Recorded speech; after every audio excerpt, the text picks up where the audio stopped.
Oke, kali ini kita akan bedah sebuah cerita luar biasa yang menghubungkan masa lalu dengan masa kini.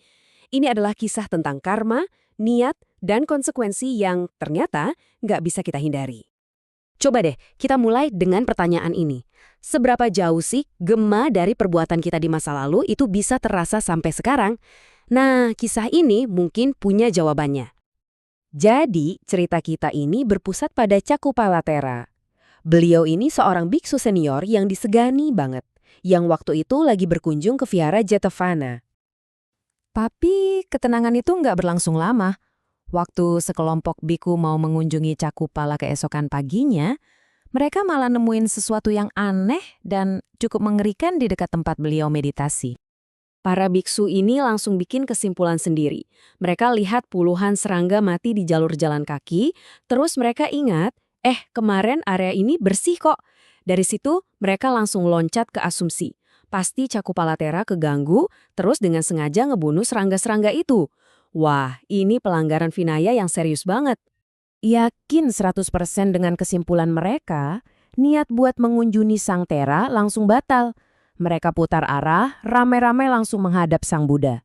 Situasinya tegang banget, karena ini tuduhan yang gak main-main buat seorang biku senior. Nah, disinilah ceritanya jadi makin seru. Para biku ini ngelaporin semuanya. Mungkin berharap Sang Buddha bakal langsung ngasih hukuman ke Cakupala.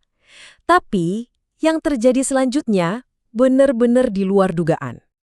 Bukannya langsung menghakimi, Sang Buddha justru nantang asumsi mereka dengan satu pertanyaan yang simpel banget. Tapi para biku itu nggak bisa jawab.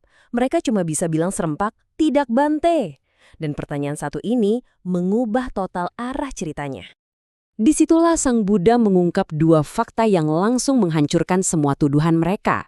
Pertama, Cakupalatera itu nggak mungkin bisa lihat serangga-serangga itu karena beliau buta total. Kedua, dan ini yang paling penting, beliau itu seorang arahat. Jadi, apa sih arahat itu? Sederhananya, seorang arahat itu adalah orang yang sudah mencapai kesempurnaan batin. Semua niat jahat, semua kekotoran batin itu sudah lenyap total. Jadi, keinginan buat membunuh atau menyakiti itu mustahil ada. Tuduhan para biku tadi bukan cuma salah fakta, tapi juga salah secara fundamental. Para biku jadi bingung kan? Pertanyaan mereka sekarang jadi beda dan jauh lebih dalam. Kalau beliau memang sesempurna itu, kenapa beliau menderita kebutaan? Bukannya pencerahan itu harusnya membebaskan dari penderitaan. Nah, untuk menjawab pertanyaan ini, Sang Buddha nggak ngasih penjelasan yang rumit. Sebaliknya, beliau justru mengajak mereka mundur ke belakang, menceritakan sebuah kisah dari masa lalu yang jadi kunci dari semua ini. Cerita ini seperti drama 3 babak. Awalnya ada janji tulus dari seorang wanita miskin, tapi begitu matanya membaik, dia jadi takut harus jadi pelayan seumur hidup. Jadi dia bohong, bilang obatnya malah bikin matanya makin parah. Sang tabib ini tahu banget kalau dia dibohongi. Tapi bukannya marah-marah, dia malah dengan dingin merencanakan balas dendam yang kejam. Dia cuma bilang, oh oke, kalau gitu saya ganti obatnya. Padahal di dalam hatinya, dia sedang meracik obat untuk membutakan wanita itu selamanya. Nah, disinilah Sang Buddha mulai menarik benang merahnya.